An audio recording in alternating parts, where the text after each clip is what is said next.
Hi guys, welcome to our channel Vivek Samudrala. మన central bank అనేది UPI through payment అనేది ఎవరు చేయకండి.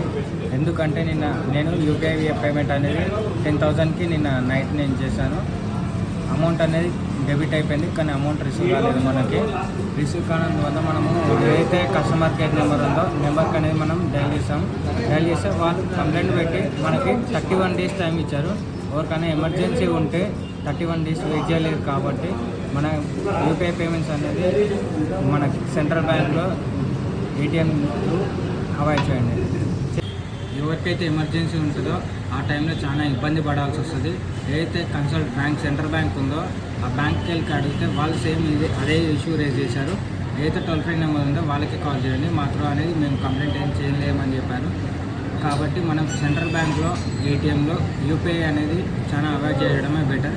ఫస్ట్ మనం ఏటీఎం పెట్టాము, ఏటీఎం త్రూ రాకపోతే సెకండ్ ఆప్షన్ వాళ్ళు యూపీఐ లింక్ ఇచ్చారు కాబట్టి క్యూఆర్ కోడ్కి ఆ యూపీఐది ట్రాన్సాక్షన్ మనం ట్రై చేద్దాం అన్నట్టు ట్రై చేసాము.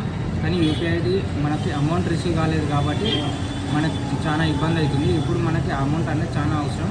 బ్యాంక్కి వెళ్ళి అడిగితే కంపల్సరీ మనం 31 days వెయిట్ చేయాల్సిందే. అప్ టు 31 days రేపన్నా ఎల్లుండైనా పడతాయి అంటున్నారు.